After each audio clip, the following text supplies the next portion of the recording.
మాయామానుషదేహాయ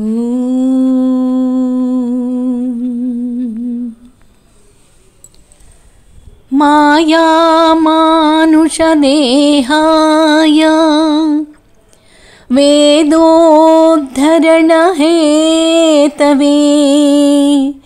నమోస్తు మత్స్యరూపాయ రామాయ పన్నివారణే ఆపదామపహర్తారం దాతారం సర్వసంపదాం లోకాభిరామం శ్రీరామం భూయో భూయో నమామ్యహం భూయో భూయో నమామ్యహం. ఇహ కుంభకర్ణుడికి రాముడికి భీకర యుద్ధం సాగుతోంది. ఆ మహాకాయుడు రాముడి వద్దకు త్వరగా వస్తూ ఉన్నాడు. అప్పుడు రాముడు గమనించాడు. కుంభకర్ణుడిని గమనించి రుద్రాస్త్రాన్ని వదిలాడు. అది సరాసరి కుంభకర్ణుడి వక్షస్థలంలోకి దూసుకొని పోయింది. ఆశ్చర్యపోతూ తన చేతిలో ఉన్న గదను జార విడిచేశాడు కుంభకర్ణుడు. అతడి దగ్గర ఉన్న ఇతర ఆయుధాలన్నీ కూడా చల్లా చెదురుగా పడిపోయినాయి. తన అపజయాన్ని అవకాశంగా తీసుకున్నాడు. వానరులను కుంభకర్ణుడు కోపంతో ముష్టి ఘాతాలతోటి బాగా కొట్టి పారిపోయేలా చేశాడు. ఇక ఏం చెయ్యాలో ఈ వానరులకు అర్థం కాలేదు.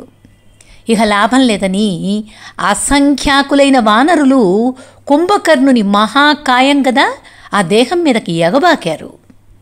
ఆ మహాకాయుడు ఆ వానరులను భక్షించటాని కోసం వెతుక్కుంటూ అటు ఇటు తిరుగుతున్నాడు. తన దేహం మీదక ఎక్కిన వానరులను అసలు ఏదో పురుగులు వాలినట్టున్నాయి, ఆయనకి విదిలించెయ్యాలి అని గట్టిగా ప్రయత్నం చేశాడు. ఏదో వాలుతున్నాయి, ఏదో తిరుగుతున్నాయని. రాముడు అదే అదనుగా అనుకున్నాడు. ముందుకు సాగి వచ్చాడు. తన వింటి నారిని ఆకర్ణాంతం లాగి రాముడు చెప్తున్నాడు, ఓ రాక్షసాదమా, ఇంకా నీ పని అయిపోయింది అని అరుస్తూ శర పరంపర కురిపించాడు. అయితే ఏమాత్రం తొట్రుపడకుండా కుంభకర్ణుడు శత్రువుని ఆలస్యం చేయకుండా వధించాలి అనే ఉద్దేశంతో తన భయంకరమైనటువంటి గదను చేతపట్టుకున్నాడు. రాముడు కూడా ఏం తక్కువ కాదు కదా, వాయువ్యాస్త్రాన్ని అభిమంత్రించి వదిలాడు. వదలడంతో ఆ గదను పట్టుకొని ఉన్న ఆ మహాకాయుడి కుడి చేతిని ఆ వాయువ్యాస్త్రం ఖండించేసింది. అంటే కుంభకర్ణుడి కుడి చేతిని ఖండించేశాడు రామచంద్రమూర్తి. ఆర్తనాదం చేశాడు కుంభకర్ణుడు. ఆ ఖండితమైనటువంటి అతని చెయ్యి నేలపై పడిపోయింది. ఆ నేలపై పడిన సందర్భంలో అంటే ఆ పడిన స్థలంలో వానర సైన్య దళం మొత్తం కూడా దాని కింద నలిగి మరణించడం జరిగింది. కోపంతో కుంభకర్ణుడు ఒక మహావృక్షాన్ని తన ఎడమ హస్తంతో ఊడబెరికి రాముని వైపుకు దూసుకొని వెళ్ళాడు. రాముడు మహాశక్తివంతమైన ఒక ఐంద్రాస్త్రాన్ని ప్రయోగించి ఆ మహాకాయుని వామహస్తాన్ని కూడా ఖండించేశాడు. ఆ మహాబాహువు నేలపై కూలిపోతూ అసంఖ్యాకులైన వానరులను రాక్షసులను ఆ మహాకాయం పడేసరికి అందరూ నుగ్గైపోయారు. ఎటువంటి యుద్ధం జరుగుతుందో చూడండి. 2 చేతులు తెగిపోయినాయి. కుంభకర్ణుడు భీకరంగా గర్జిస్తూ రాముని వైపు దూసుకొస్తున్నాడు. ఇంకా రాముడు 2 బాణాలను ప్రయోగించి 2 పాదాలని తెక్కొట్టేశాడు కుంభకర్ణుడివి.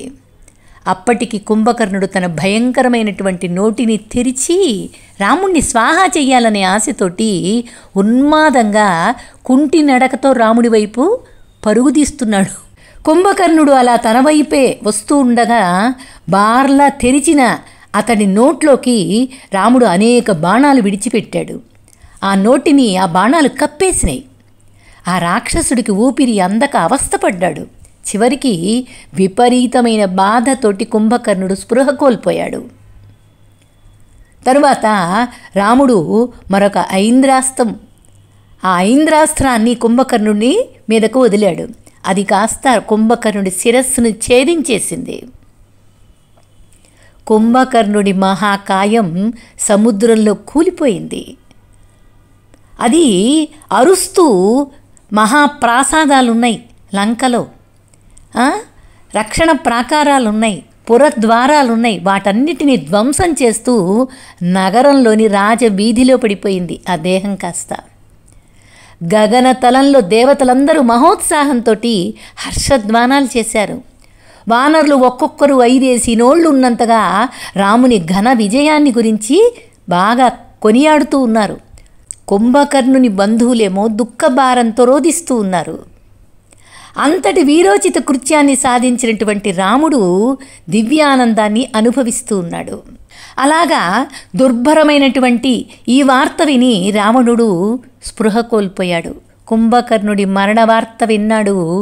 రావణుడికి ఇక కాళ్ళు చేతులు ఆడటం లేదు. తిరిగి స్పృహ కోల్పోయి మళ్ళీ స్పృహలోకి వచ్చాడు. కుంభకర్ణుడు లేనిదే ఇక జీవితానికి అర్థం లేదు, నేనింక జీవితం సాగించలేను, విభీషణుని హితబోధ వినిపించుకోకుండా ఎంత పొరపాటు చేశాను అంటూ ఇప్పుడు విలపిస్తున్నాడు. అయినా మార్చుకోవచ్చు ఇప్పటికైనా.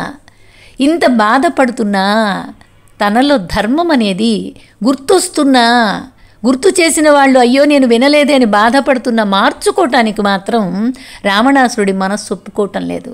అంత అధర్మ కార్యముల మీద అలవాటు పడిపోయింది మనస్సు. చూడండి, మనస్సుని, మన ప్రవర్తనను మనం మార్చుకోకపోతే మన స్వభావం పనిచేయిస్తుంది. ప్రవర్తనను మార్చుకోవటం మన చేతిలోనే ఉంది అని మనం అనేకసార్లు దీన్ని చూసి మనం మాట్లాడుకోవచ్చు. రావణాసురుడి విధానం గుర్తొస్తుంది, ధర్మం అయినా సరే వినడు. దుర్యోధనుడు అంతే చెప్పేవాడు. భారతంలో దుర్యోధనుడు చెప్తాడు, నాకు ధర్మం ఏంటో తెలుసు, కానీ నాకు ధర్మకార్యం చెయ్యబుద్ధి కాదు, అధర్మం వైపే నా మనసు పరుగులు తీస్తుంది అంటాడు. ఇటువంటి వాళ్ళని ఎవరు బాగు చేస్తారు? అందుకే భగవద్గీతలో ఉద్ధరేదాత్మనాత్మానం, ఎవరిని వాళ్లే ఉద్ధరించుకోవాలి అని భగవద్గీతలో కృష్ణ పరమాత్మ చెప్తాడు. ఇక్కడ రాముడు ఆచరించి చూపించాడు మనకి. ఇది రామాయణంలో మనం తెలుసుకోవాల్సింది. అలాగే ఇంకా రావణాసురుడు అనేక మంది యుద్ధ వీరులందరినీ పంపించాడు. ఇక్కడ అంగదుడు మహావీరోచితంగా పోరాడాడు. అందరి పంపిన వీరులందరినీ చంపేశాడు. ఇంకా రావణాసురుడు మహావీరులు అనుకుంటున్న వాళ్ళు ఎవరైతే ఉన్నారో అందరినీ యుద్ధానికి పంపిస్తూ ఉన్నాడు. లక్ష్మణుడు వాళ్ళతో యుద్ధానికి తలపడ్డాడు. కానీ అక్కడ అతికాయుడు అనేటటువంటి ఒక కుంభకర్ణుడి లాంటి శరీర ధోరణి ఉన్నటువంటి వాణ్ణి అతికాయుడు అనే రాక్షసుడిని పంపించాడు. అతని బాణాలతో అతనితో యుద్ధాన్ని తలపడేటప్పటికీ స్పృహ కోల్పోయాడు. అనేక బాణాలు వచ్చి తగిలినాయి. లక్ష్మణుడు స్పృహ కోల్పోయాడు. కానీ వెంటనే తిరిగి తెలివి తెచ్చుకున్నాడు. ఆ అతికాయుడిని, ఆ ధ్వజాన్ని, రథం మీద వచ్చాడు, ఆ ధ్వజాన్ని పడగొట్టేసేసి అశ్వాన్ని, సారథిని వధించేశాడు లక్ష్మణుడు. ఇలాగా ఎంత శక్తివంతమైన అస్త్రాలను ప్రయోగించినప్పటికీ లక్ష్మణుడు ఆ రాక్షసుడిని మాత్రం కొంచెం కూడా గాయపరచలేకపోయాడు. అటువంటి మహావీరులున్నారు రావణాసురుడి దగ్గర. ఈ అతికాయుడు అనేవాడు ఇంకా బలవంతుడు. ఆ సమయంలో వాయుదేవుడు లక్ష్మణుణ్ణి సమీపించి, అతికాయుడు తనకు గతంలో బ్రహ్మదేవుడు ఇచ్చి ఉన్న కవచాన్ని ధరించి ఉన్నాడు లక్ష్మణ, అది దుర్భేద్యమైంది, అందువల్ల నీవు నీ బ్రహ్మాస్త్రాన్ని ప్రయోగించి శత్రువును నిర్మూలించాలి అని ఇక్కడ బ్రహ్మాస్త్రాన్ని గుర్తు చేశాడు వాయుదేవుడు. లక్ష్మణుడు తన అంతిమ ఆయుధాన్ని వింటి నారికి తగిలించాడు, అతికాయునిపైకి వదిలాడు. బ్రహ్మాస్త్రాన్ని ఎదుర్కోవడానికి ఆ రాక్షసుడు ఎన్నో బాణాల్ని ప్రయోగించాడు, కానీ లాభం లేకపోయింది.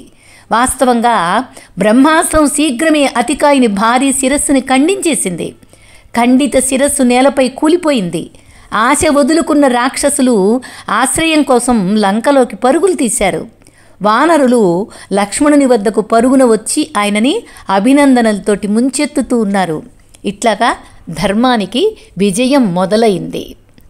ఎంత పడిపోతూ ఉన్నప్పటికీ ధర్మం మళ్ళీ నిలబడుతూనే ఉంటుంది. అధర్మం గెలిచినట్టు కనపడుతుంది, కానీ నశించిపోతూనే ఉంటుంది. ఇక్కడ మనం చూస్తే ఈ యుద్ధం ఇలాగే మనకి కనపడుతూ ఉంది. అతికాయుని మృత్యువార్త విన్నాడు రావణాసురుడు. నిరుత్సాహంతో కుంగిపోయాడు. పరిస్థితి నిరాశాజనకంగా ఉంది. రామలక్ష్మణులేమో అనూఖ్యమైన శక్తివంతులు. ఆశ్చర్యజనకమైనటువంటి తన పరాక్రమాలతోటి వాళ్ళు ఇప్పటికే నా అత్యుత్తమ యోధులందరినీ వధించేశారు. రాముడంటే మానవ రూపంలో అవతరించిన శ్రీమన్నారాయణుడే అని ఇప్పుడు అర్థం చేసుకోగలుగుతున్నాను. ఈ వాస్తవం నాకు ముందే తెలియజేయబడినప్పటికీ అదేదో పిరికి పందలు ఉన్మాదుల యొక్క ప్రేలాపనలాగా భావించానే. ఎంత మూర్ఖుణ్ణి నేను! రాముడిని పరాజితం చేయగల యోధుడు ఎవడున్నాడు గనక అని ఆలోచిస్తున్నాడు. ఇంకా మూర్ఖుణ్ణి అనుకుంటున్నాడు. మళ్ళీ ఇంకా ఎవరిని పంపించాలి యుద్ధానికని ఆలోచిస్తున్నాడు. అలాగే ఆ సచివుల్ని సలహా అడిగాడు. ఈ నగర ద్వారాలకి భారీగా భద్రత కల్పించమని చర్యలు తీసుకోండి అని ఆజ్ఞ జారీ చేశాడు. అశోకవనం చుట్టూ భద్రత మరింత పెంచండి. శత్రువు యొక్క కదలికలను గమనించడానికి ప్రతి ఒక్కరూ పూర్తిగా అప్రమత్తులై ఉండండి అని ఆజ్ఞలు జారీ చేశాడు. తన తండ్రి నేత్రాల్లోని అశ్రువుల్ని చూశాడు. ఆయన శోక వివసుడై ఉండటాన్ని గమనించాడు ఇంద్రజిత్తు. లేచాడు. తండ్రి, నేను జీవించి ఉన్నంత వరకు నీవు అలా దుఃఖించాల్సిన కారణమేదీ లేదు. రామలక్ష్మణులను ఈరోజే సంహరిస్తానని నేను వాగ్దానం చేస్తున్నాను అని గంభీరంగా పలికాడు ఇంద్రజిత్తు. ఇంద్రజిత్తు బ్రహ్మాస్త్రాన్ని అభిమంత్రించాడు. స్వర్గ మర్త్యలోకాలు కంపించిపోయినాయి.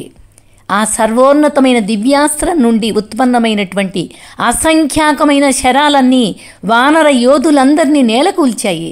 లక్షలాది మంది తక్షణమే మరణించారు. ఇంద్రజిత్తు అదృశ్య రూపంలో ఉండి యుద్ధం చేస్తున్నాడు. పరశువుల్ని ఖడ్గాల్ని వర్షిస్తూ ఉన్నాడు. దిగ్భ్రాంతులై వానరులకు ఆకాశం నుండి పడుతున్న ఆయుధాలైతే కనిపిస్తున్నాయి, కానీ తమపై దాడి చేస్తున్న వ్యక్తిని మాత్రం వాళ్ళు చూడలేకపోతున్నారు. మాయాయుద్ధం కదా. హనుమంతుడు, సుగ్రీవుడు, నీలుడు, జాంబవంతుడు కూడా గాయపడి నేల కొరిగిపోతున్నారు. ఇంద్రజిత్తు ఆయుధాల వలన రామ లక్ష్మణులకు గ్రహణం పట్టినట్లయింది. ఎందుకు మనిషి కనపడటం లేదు, ఆయుధాలు మాత్రమే కనపడుతున్నాయి. ఆయుధాలనైతే వాళ్ళు చిత్తు చేస్తున్నారు, కానీ వ్యక్తి కనపడకపోతే యుద్ధం ఎలా జరుగుతుంది? బాణాలతోటి ఆవరించబడినప్పటికీ రాముడు ఏమాత్రం తొణుకు బెణుకు లేకుండా, లక్ష్మణ, ఇంద్రజిత్తు బ్రహ్మదేవుని శక్తితో నిండిన బాణాల్ని వదులుతున్నాడని నేను అర్థం చేసుకున్నాను. శక్తివంతముడైనటువంటి ఈ రాక్షసుడు అదృశ్యంగా ఉన్నంతకాలం అతడిని ఎవ్వళ్ళు జయించలేరు. అందువలన అతడి బాణాలు మనకు లోబరుచుకోనివ్వడమే ఉత్తమం. మనం స్పృహ కోల్పోవడం చూస్తే ఇంద్రజిత్తు తనను తను విజేతగా భావించుకుంటాడు, తిరిగి లంకకి వెళ్ళిపోతాడు. అందుకని మనం వాటికి కట్టుబడదాం అనే విషయాన్ని చెప్తున్నాడు రాముడు. ఇంద్రజిత్తు బాణాల వలన రామలక్ష్మణులు ఇద్దరూ తీవ్రంగా గాయపడి స్పృహ కోల్పోయి నేలపై పడిపోయారు. తన శత్రువులు పరాజితులయ్యారు అని ఇంద్రజిత్తు ఆనందోత్సాహాలతో పొంగిపోతూ ఈ విషయం తన తండ్రికి తెలియజేయటానికి లంకకి తిరిగి మళ్ళీ వెళ్ళిపోయాడు. అక్కడ ఉన్న వానరులంతా కూడా రామలక్ష్మణుల పరిస్థితి చూసి విపరీతంగా నిస్పృహ చెందారు. విభీషణుడు వాళ్లతోటి చెప్తున్నాడు, మహాయోధులారా, బ్రహ్మదేవుని ఆయుధముల పట్ల గల గౌరవ భావం కారణంగా రామలక్ష్మణులు స్వచ్ఛందంగానే ఈ నిస్సహాయ స్థితికి లోనయ్యారు. వాళ్ళు ఇష్టపూర్వకంగా కట్టుబడ్డారు. కాబట్టి మీరేం శోకించద్దు. కొద్దిసేపట్లోనే వాళ్ళు మేల్కొని శత్రువుని సంహరిస్తారు, చూస్తూ ఉండండి అంటూ ధైర్యం చెప్తున్నాడు విభీషణుడు. హనుమంతుడు బ్రహ్మాస్త్రానికి అంజలి ఘటించాడు. పోరు అణిగిపోయింది. చీకటి పడింది. మిగిలిన వానరులందరిలో ధైర్య విశ్వాసాలను పునరుద్ధరించడమే మన ప్రథమ కర్తవ్యం అని నిర్ణయం తీసుకున్నారు. హనుమంతుడు, విభీషణులు కాగడాలు పట్టుకొని యుద్ధభూమి అంతటా కలియదిరిగారు. అక్కడ వాళ్ళకి ఇంద్రజిత్తు యొక్క బ్రహ్మాస్త్రపు దాటికి నేల కొరిగిన పడి ఉన్నటువంటి సుగ్రీవుడు, అంగదుడు, నీలుడు, నలుడు, మరో 60 లక్షల మంది వానరులు కనిపించారు. జాంబవంతుడు తీవ్రంగా గాయపడి చూడలేని స్థితిలో ఉండటం వాళ్ళు గమనించారు. హనుమంతుడు జీవించే ఉన్నాడా అని జాంబవంతుడు ప్రశ్నించాడు. అది విన్న విభీషణుడు ఇదేమిటి ఇలా అడుగుతున్నాడు, రామ లక్ష్మణ సుగ్రీవ అంగదుల గురించి కాకుండా హనుమంతుడిని గురించే ఎందుకు అడిగావు అని అతన్నే అడిగాడు. జాంబవంతుడినే ప్రశ్నించాడు విభీషణుడు. జాంబవంతుడు చెప్తున్నాడు, హనుమంతుడు జీవించి ఉన్నట్లయితే సైన్యం యావత్తు పైకి సంహరించబడినట్లు కనిపించినా భద్రంగా ఉన్నట్లే.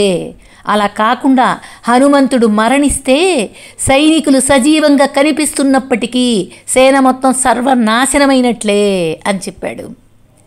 హనుమంతుడి వీరత్వం ఇక్కడ జాంబవంతుడు ఎంతగా కొనియాడుతున్నాడో గమనించండి.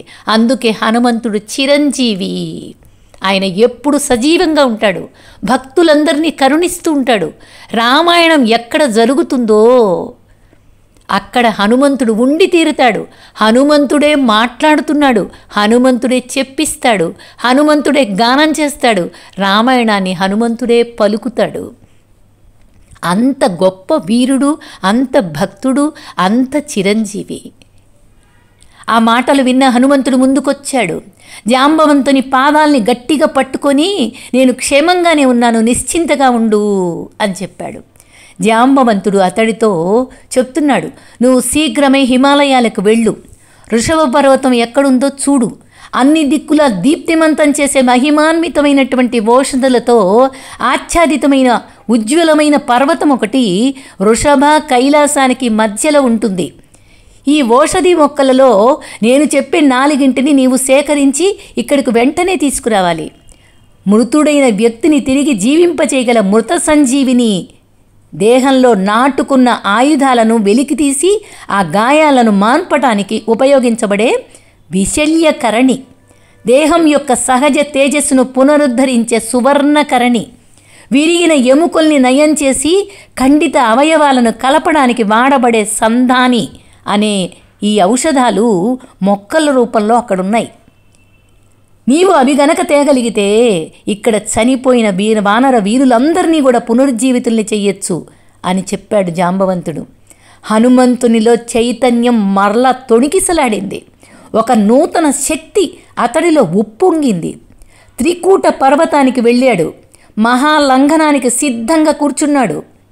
అతడి ఒత్తిడికి ఆ పర్వత శిఖరం పెళపెళమంటూ నుగ్గైపోయింది. అతడు కలిగించినటువంటి రాపిడి ఫలితంగా వృక్షాలు భగ్గుమని ప్రజ్వరిల్లాయి. అదేవిధంగా లంకా నగరపు ప్రాసాదాలు, పురద్వారాలు కుప్పకూలిపోయాయి. నగరం యావత్తు కంపించిపోవడంతో పురజనులు భయభ్రాంతులైపోయారు. హనుమంతుడు సముద్రానికి ఆవలి తట్టున ఉన్న మలయ పర్వతలం మీదకి లంఘించాడు. తన దేహ పరిమాణాన్ని మరింత విస్తృతం చేసుకున్నాడు. హనుమంతుడు సూర్యునికి ప్రణామం చేశాడు. తిరిగి గాలిలోకి ఎగిరాడు. అతి పెద్ద శిలలు, వృక్షాలు ఆయన వెంట ఎగురుతూ వెళ్తున్నాయి. వాయువేగంతో ఆకాశంలో ఎగురుతూ పోతున్న హనుమంతుడికి కాంచన శిఖరాలు గల హిమాలయ పర్వతాలు దర్శనమిచ్చాయి. ఋషభ పర్వతాన్ని, కైలాస పర్వతాన్ని దర్శించిన తర్వాత వాటి మధ్యలో జాంబవంతుడు వర్ణించిన పర్వతాన్ని గమనించిన హనుమంతుడు దాని ఉజ్వలమైన ప్రకాశాన్ని చూసి ఆశ్చర్యపోయాడు. కావలసిన ఓషధుల కోసం హనుమంతుడు ఆ పర్వతమంతా ఆత్రంగా వెదికాడు. అయితే ఎవరో నూతనుడు వచ్చినట్లు గ్రహించిన ఆ ఓషధి లతలు కనిపించకుండా దాక్కోవటంతో హనుమంతుడు వాటిని కనుక్కోలేకపోయాడు. హనుమంతుడు భీకర గర్జారావం చేసి, ఓ పర్వతమా, శ్రీరాముని సేవకు ఆటంకం కనుక కలిగించే ప్రయత్నం చేశావంటే నిన్ను లక్షల కొలది శకలములయ్యేటట్టు నుగ్గు చేస్తాను అంటూ భీకరంగా సవాలు విసిరాడు. ప్రతిస్పందన లేదు. తన ఔషధాలను కనుక్కోలేకపోతే పర్వతంని తీసుకెళ్ళి ఆ ఔషధాలేవో జాంబవంతుడి కనుక్కునేటట్టు చేస్తే మంచిదని హనుమంతుడు నిర్ణయించుకున్నాడు. పర్వతాగ్ర భాగాన్ని తుంచాడు. హనుమంతుడు ఆకాశంలోకి లంఘించి 1000 యోజనాలు ఎగిరి లంకకి చేరుకున్నాడు. వెంటనే త్రికూట పర్వతంపై వాలడంతోనే వానరులంతా హర్షధ్వానాలు చేశారు. హనుమంతుడి వీరత్వం సంజీవ పర్వతాన్ని తీసుకొని వస్తున్నాడు. ఈ కథనమంతా వింటూ మనం చూస్తూ దాన్ని గనక అనుభవిస్తూ గనక విన్నట్లయితే మన లోపల సంజీవని మూలికలన్నీ కూడా చేరిపోతున్నాయి. ఒక్కసారి గమనిస్తే మన శరీరంలో అమృతపు గుళికలన్నీ కూడా మన శరీరంలో చేరుతున్నట్లుగా భావన చేస్తే ఎంత అమృతత్వం తొణికిసలాడుతుందో గమనిద్దాం, అనుభవిద్దాం. అదంతా అది చూస్తూ ఉంటే, వింటూ ఉంటే మన లోపలే జరుగుతున్నట్లుగా భావన చేద్దాం. అట్లాగా జాంబవంతుడు శీఘ్రమే అవసరమైన ఔషధులను సేకరించాడు. రామ లక్ష్మణులు వాటిని ఆఘ్రాణించడానికై వారి నాసిక రంధ్రాల వద్ద ఉంచడంతోనే వారి గాయాలు తక్షణమే నయమైపోయినాయి. ఆ ఔషధాలను క్షతగాత్రులైన వానరుపై ప్రయోగించగా వాళ్లంతా కూడా సుఖ నిద్ర నుండి మేల్కొన్నట్లుగా చెంగున లేచి నిలబడ్డారు. అంతకుముందు అసువులు బాసిన వానరులు కూడా ఔషధుల ప్రభావంతో అప్పటికప్పుడు పునరుజ్జీవితులయ్యారు. హనుమంతుడు శీఘ్రమే హిమాలయాలకు తిరిగి వెళ్ళి ఆ పర్వతాక్రమును యథాస్థానంలో ఉంచొచ్చాడు. ఈ మొత్తం కార్యాన్ని హనుమంతుడు ఒక్కరోజులో పూర్తి చేశాడు. లంకకు తిరిగి వచ్చేసరికి అప్పటికే చీకటి పడింది. సుగ్రీవుడు అతడితో, ప్రియమైన హనుమంత, మృతులైన రాక్షసులనందరినీ రావణుని ఆజ్ఞ మేరకు సముద్రంలోకి విసిరివేయటం జరిగింది. వాళ్ళెందరో హతమైపోయారు. మనం అంచనా వేయలేకుండా ఉన్నాం. ఏమైనప్పటికీ రావణుని పుత్రులలో ఇంద్రజిత్తు ఒక్కడే ఇప్పటికీ బతికున్నాడు.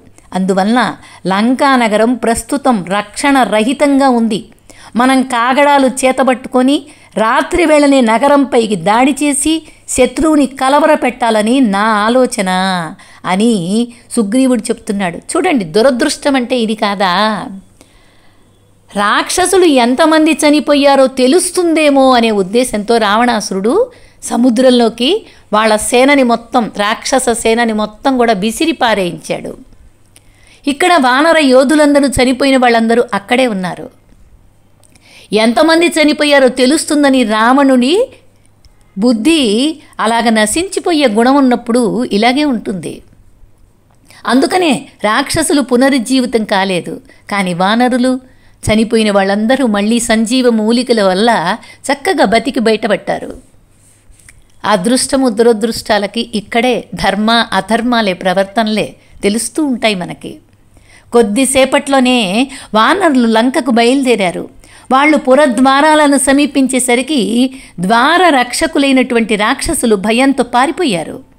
పోరాటం లేకుండానే వానరులు లంకలోకి ప్రవేశించారు. కాగడాలు చేత ధరించారు.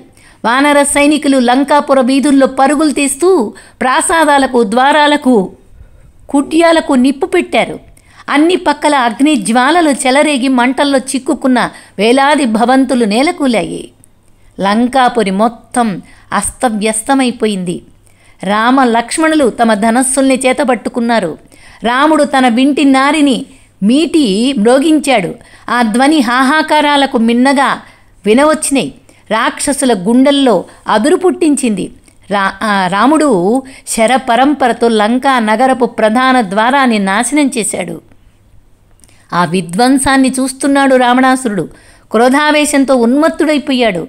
రాక్షసరాజు కుంభకర్ణుని పుత్రులైన కుంభ, నికుంభులని మరియు యూపాక్షుడు, శోణితాక్షుడు, ప్రజంగ, కంపనులతో సహా అంతమంది రాక్షస వీరులను పంపించాడు మళ్ళీ యుద్ధానికి. రాక్షస సైనికులు, వానర సైనికులు ఇద్దరు కూడా కథనోత్సాహంతో వివ్వుళ్ళూరుతూ ఉన్నారు. లంకాపుర ద్వారాలకు వెలుపల ప్రారంభమైన యుద్ధం అతి భయంకరంగా సాగుతూ ఉంది. ముఖ్యమైనటువంటి యోధులందరూ మరణించారు. ఇక తరువాత రావణుడు ఇంద్రజిత్తును మళ్ళీ తిరిగి రణరంగంలోకి ప్రవేశించవలసిందిగా ఆదేశించాడు. కొద్దిసేపటికి ఇంద్రజిత్తు ఆకాశంలో తన అదృశ్య స్థానంలో నిలిచి రామ లక్ష్మణుల మీద ఆయుధాలను వర్షింపచేశాడు. దశరథ నందనులు దివ్యాస్త్రాలతో ఇంద్రజిత్తుపై ఎదురు దెబ్బతీయాలని ప్రయత్నించారు. కానీ శక్తిమంతుడైన రావణ పుత్రుడిని అవేవీ స్పర్శించలేకపోయినాయి. ఇంద్రజిత్తు తన మాయా ప్రభావంతో చీకట్లు సృష్టించి రామ లక్ష్మణులపై శరపరంపర వర్షించి వారిని తీవ్రంగా గాయపరిచాడు. పైనుండి బాణాలు బయలుదేరుతున్న దిక్కుగా శరప్రయోగం చేసి రాముడు ఇంద్రజిత్తును కొట్టాడు. కానీ ఆ రాక్షస వీరుడు ధైర్యం కోల్పోయినట్లు లేదు. చివరికి తమ నిస్సహాయ స్థితికి లక్ష్మణుడు నిస్పృహ చెందాడు. ఇప్పుడిక నేను బ్రహ్మాస్త్రాన్ని ప్రయోగించి రాక్షసులనందరినీ ఒకేసారి సర్వనాశనం చేస్తాను అని ప్రకటించాడు. రాముడు చెప్తున్నాడు, సోదరా, ఒక శత్రువుతో యుద్ధం చేస్తున్నప్పుడు యుద్ధంలో పాల్గొనకుండా ఉన్న ఇతరుల సైనికుల్ని వధించటం అనేది ధర్మం కాదు. ఈ శక్తిమంతుడైనటువంటి రాక్షసుణ్ణి తుదముట్టించాలని నేను కూడా ఎంతో ఉత్సాహంతో ఉన్నాను. అయితే ఓపిక పట్టు, మనం మరిన్ని దివ్యాస్త్రాలను అతని మీద ప్రయోగించాల్సి వస్తుంది అని చెప్తున్నాడు రాముడు. ఇది గమనించాడు ఇంద్రజిత్తు. రాముడు నన్ను త్వరగా సంహరించాలనే ఉద్దేశంతో ఉన్నాడు అని గ్రహించుకున్నాడు. హడావుడిగా లంకకు మళ్ళీ తిరిగి బయలుదేరి వెళ్ళిపోయాడు. కొద్దిసేపటికే మరలా యుద్ధభూమికి వచ్చాడు. అయితే ఈసారి మోసం కదండి, అంత మాయా యుద్ధం కదా. ఈసారి మాయా సీతను వెంట పెట్టుకొని వచ్చాడు. తాను కనపడుతూ దృశ్యంగానే అంతకుముందు మాయా యుద్ధం చేశాడు. మనిషి కనపడకుండా ఆయుధాలను మాత్రం విసిరాడు. పట్టుబడ్డారు, నటించారు రామలక్ష్మణులు. ఇప్పుడు నిజంగానే మనిషి కనపడుతూ సీతమ్మని కూడా మాయా సీతను వెంట పెట్టుకొని వచ్చాడు. కనిపిస్తూ యుద్ధం చేస్తున్నాడు. ఇక్కడ ఇంద్రజిత్తును చూసిన వానరులంతా దాడి చేయటానికి హనుమంతుని నాయకత్వంలో ముందుకు దూసుకొచ్చారు. అయితే రథం మీద సీతమ్మ కూర్చొని ఉండడం చూశారు. వాళ్ళు నిస్పృహ చెందారు. ఎలా యుద్ధం చెయ్యాలి? వానరులు నిస్సహాయులై చూస్తూ ఉంటే ఇంద్రజిత్తు సీతను జుట్టు పట్టుకొని కత్తి దూశాడు. మాయా సీత రామా రామా అని ఎలుగెత్తి రోధించినట్టుగా వినపడుతోంది. ఇంద్రజిత్తు ఆమెను పిడి కత్తితోటి పొడిచాడు. హనుమంతుడు దుర్భరమైన ఆవేదన చెందాడు. రాక్షసులందరిలో నీవు అధమాధముడవు. స్త్రీహంతకుల కోసం ప్రత్యేకించబడిన నరకంలో నీవు త్వరలోనే శిక్ష అనుభవించడం తథ్యమని చెబుతున్నాను అని హనుమంతుడు బాధతోటి అరిచాడు. ఈ మాటలంటూ చాలామంది వానరులు వెంట వస్తూ ఉన్నారు. ఇంద్రజిత్తు వైపు దూసుకుపోతున్నారు యుద్ధం చేయటానికి. ఆ రాక్షసుడు తన బాణాలతో వాళ్ళందరినీ వెనుకకు తరిమి కొడుతున్నాడు. ఇంద్రజిత్తు, ఇదిగో చూడండి, నేను సీతను వధిస్తున్నాను. యుద్ధంలో విజయం సాధించదలిచిన వ్యక్తి శత్రువుకు బాధ కలిగేందుకు సుముఖంగా ఉండాలి అని అరుస్తున్నాడు. అంటే నీ సీతమ్మని నేను చంపేశాను, నువ్వు బాధపడటానికి సిద్ధంగా ఉండు అని చెప్పి అరిచి చెప్తున్నాడు. ఇంద్రజిత్తు తన ఖడ్గాన్ని తీసి మాయా సీత దేహాన్ని బలంగా ఏటవాలుగా ఖండించి నేల మీద పడేశాడు. ఇంద్రజిత్తు హనుమంతుడిని సీతను రక్షించడానికి మీరు చేస్తున్న ప్రయత్నాలన్నీ బూడిదలో పోసిన పన్నీరే, ఇదిగో సీతను చంపేశాను, మరణించింది చూసావు కదా అంటూ నిందించాడు హనుమంతుడిని. అలా ఇంద్రజిత్తు బిగ్గరగా అరిచి గర్జించడంతో వానరులందరూ కూడా చెల్లాచెదురైపోయారు. కొద్దిసేపటి తరువాత హనుమంతుడు మనస్సులో సీత చనిపోయింది కాబట్టి ఇక వానర సేన తిరోముఖం పట్టడమే అత్యుత్తమం కదా, నేను రాముడికి ఈ విషయాన్ని నివేదించి ఆయన ఆదేశాలను ఏం చెయ్యమంటాడో తెలుసుకుంటాను అని రాముడి దగ్గరకు వెళ్ళాడు. హనుమంతుడు వానర సైనికులు యుద్ధ రంగాన్ని వదిలి వెళ్ళారో లేదో ఇంద్రజిత్తు రాక్షసుల విజయార్థంగా యజ్ఞం చేసి ఆహుతుల్ని సమర్పించడం కోసం నికుంభిల అనే స్థావరానికి వెళ్ళాడు. వాళ్ళ ఇంటి దేవత అంటారు కదా, అలాగా నికుంభలాదేవి ఆ స్థావరానికి వెళ్ళాడు. అక్కడికి వానరులు ఇంద్రజిత్తుతో భీకర పోరాటం చేస్తూ ఉండటాన్ని దూరం నుంచే చూసిన రాముడు వారికి తోడ్పడటానికై జాంబవంతుడిని పంపించాడు. జాంబవంతుడు వాళ్ళని కలుసుకునే సమయానికి హనుమంతుడు వానరులు తిరోముఖులై వస్తున్నారు. హనుమంతుడు రాముడిని కలుసుకోగానే సీతను ఇంద్రజిత్తు నిర్దయగా వధించిన విషయాన్ని మొత్తం తెలియచేశాడు. రాముడు తక్షణమే స్పృహ కోల్పోయి నేల మీద పడిపోయాడు. వానరులు శీఘ్రమే వచ్చి ఆయనకు స్పృహ తెప్పించడానికై నీటిని చిలకరించారు. లక్ష్మణుడు రాముడిని తన చేతుల్లోకి తీసుకొని విలపిస్తూ, అయ్యో ఎంత భయంకరమైన దురదృష్టం ఇది, ధర్మం అధర్మం తమ పాత్రలు మార్చుకున్నట్లు కనిపిస్తోంది. బహుశా తగినంత బలపరాక్రమాల సహాయం లేనిదే ధర్మం ఒక్కటే సత్ఫలితాలను ఇవ్వదేమో. అందువల్ల కేవలం తన బలపరాక్రమాల మీదనే ఆధారపడుతూ నైతిక నియమాలనబడే వాటిని విస్మరించడమే అత్యుత్తమమేమో. ఇంద్రజిత్తు రావణులతో సహా లంకా నగరం అంతటిని సర్వనాశనం చేస్తాను, నేను ఇలా శపథం చేస్తున్నాను అని, ప్రియమైన రామ, దయచేసి శ్రీ మహావిష్ణువు యొక్క అవతారంగా నీ దివ్య స్థానాన్ని జ్ఞప్తి చేసుకొని నీ శోకాతిశయాన్ని విడిచిపెట్టు అని లక్ష్మణుడు చెప్తున్నాడు రాముడితోటి. వానర సైన్యాల్లో ధైర్య విశ్వాసాలను పునరుద్ధరించి ముందుకు వస్తున్నాడు విభీషణుడు. స్పృహ కోల్పోయిన రాముడిని తన ఒడిలో ఉంచుకొని దుఃఖితుడై ఉన్నటువంటి లక్ష్మణుడిని చూసి, ఏం జరిగిందయ్యా అని ప్రశ్నించాడు. సీత మరణం గురించి లక్ష్మణుడు వివరిస్తూ ఉంటే విభీషణుడు మధ్యలో అడ్డుకొని, రావణుడు తనకు తానుగా సీతను వదులుకోడు. ఆమె ఇంద్రజిత్తు చేత వధింపబడడం సాధ్యపడే విషయం కాదు. వధింపబడుతున్నట్లుగా మీరు చూసిన సీత రాక్షసుల మాంత్రిక శక్తి చేత సృష్టించబడిన మాయా సృష్టి, మాయా సీత. ఇది నిశ్చయం. లక్ష్మణ, నీవు తక్షణమే నికుంభిల అనే స్థానానికి వెళ్ళు. అంటే నికుంభిలమునకు వెళ్ళి ఇంద్రజిత్తు యజ్ఞంలో ఆహుతులు సమర్పిస్తూ ఉండే సమయం ఇది. అప్పుడు నువ్వు వధించాలి.